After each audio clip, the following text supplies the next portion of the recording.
wakati wanasema tuponde raha, wakati wanasema acha tusage hii dunia, acha tena na wakati, ndipo Mungu aliumia, ndipo moyo wa Mungu ulipoumia, akasema yatosha, yatosha, mwanadamu tamfutilia mbali.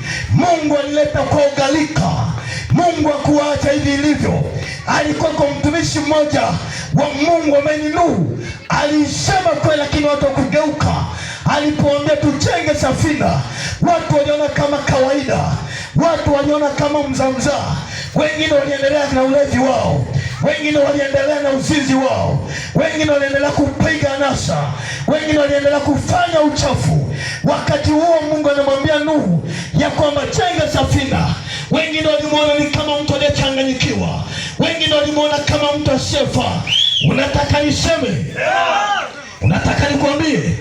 Walikuwepo watu wenye malingo, walikuwepo watu waliotembea kimashauzi, walikuwepo waliosema acha tuponde dunia, acha tusage, acha tuile, maana dunia ni ya kwetu.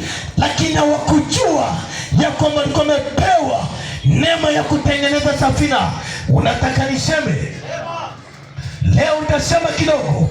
Wakati huo wamegairi kujenga safina, na kwa kuwa neno la Mungu lilikwisha kusema ya kwamba mvua itanyesha na dunia itagarikishwa, watu waliona kama upuzi. Ni kama leo hivi watu wanaona tunacheza kwao, tunapoambia kwa habari ya kuokoka, tunapoambia kwa habari ya kuacha uzinzi, tunapoambia kwa habari ya kuacha uganga, tunapoambia kwa habari ya kuacha uchawi, wanaona kama vile tunacheza kwao, wanaona kama vile tumechanganyikiwa. Nataka nikwambie, hatutachanganyikiwa, hatujalukwa na akili. Ni Yesu anakupenda, anahitaji kuokoe, akutoe huko uliko. Sikiliza nikwambie, mtu aliyechanganyikiwa akavaa hivi, ni kwa vile tuna Yesu, na ndio maana anamleta kwako. Anahitaji Yesu akusaidie, Yesu akutoe kwenye matapishi hayo. Wakati mwingine wewe unajua mwenyewe tabia hili ulio nayo ni kero, wakati mwingine mtaona kujua. Sikiliza nikwambie, huko uliko na kujua, wakati mwingine wamekulia target. Ipo siku watakuangamiza, ipo siku watakatisha maisha yako. Unapokuwa unatembea na wake za watu, unafikiri kwamba uko salama.